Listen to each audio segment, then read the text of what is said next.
Bonsai Anonymous here. I've got a phone with some battery, so here we go. This is the Chimenea.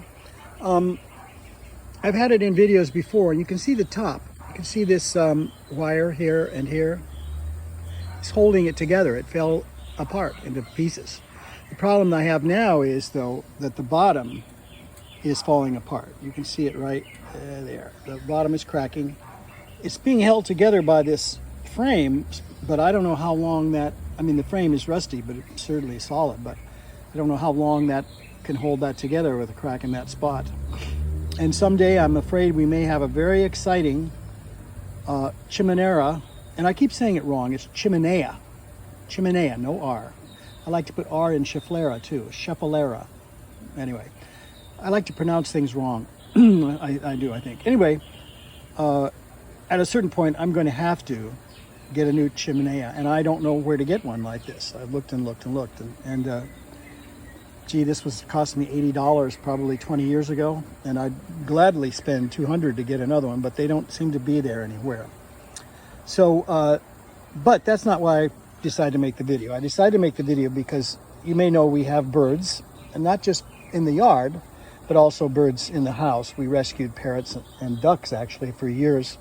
We still have quite a few of them left, even though we don't take any more because I'm not healthy enough to handle any more than we have. We have 11 birds right now. It takes me about an hour every day to feed them and clean their cages and mop their room, because the room is where the ducks stay inside at night, and they needs to be cleaned every day. So that's my exercise.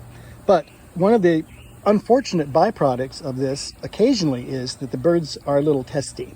And what I have in my hand here is 2 parrot bites. This one here was Allie, the Quaker parrot. Got me there yesterday. She found a vein, bled all over. And then later on, just to prove his mettle, my African gray, Banjo, snapped at me and got my hand when I was reaching my hand in to get his food. We have an on-again, off-again relationship, Banjo and I. He used to come out on my hand and sit in my lap and let me scritch him. Before that, he had attached himself to my hand one time when I put it in there, and I dragged him out of the cage still hanging onto my hand.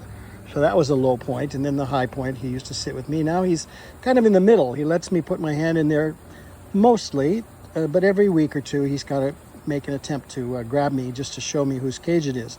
Just for those of you who don't have birds, the danger point for getting bit by a bird is when the bird is in the cage and you stick your hand in, because that's its territory. Most of our birds know me and don't do that very often, but yesterday was a twofer. I got two bites for one. It's just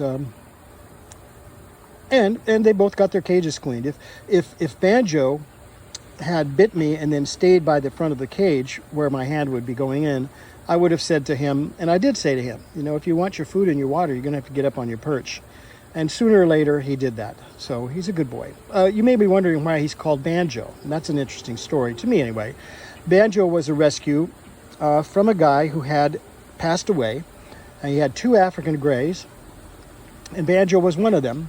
And we went to, we were called by one of his friends because they were referred to us as being rescuers. So we went to his place, and Banjo was in the cage. It was his place, but the guy, as I say, had passed away. His friend met us there. So Banjo was in the cage, and we said, why is he called Banjo? And we looked in the cage. He says, you notice he doesn't have any feet, and that was a shocker. When he was a young, I don't know what you call baby African grays, maybe an African gray chick. When he was a chick, his parents ate his feet off, and then he was rescued from that situation. And he's old now. He gets around fine. He's got stumps, and what he'll do when he's upset, which he hasn't actually done this for so long, maybe years, but he'll get in the corner of his cage and take one of his feet up and bring it across his body like this, like he's strumming a banjo.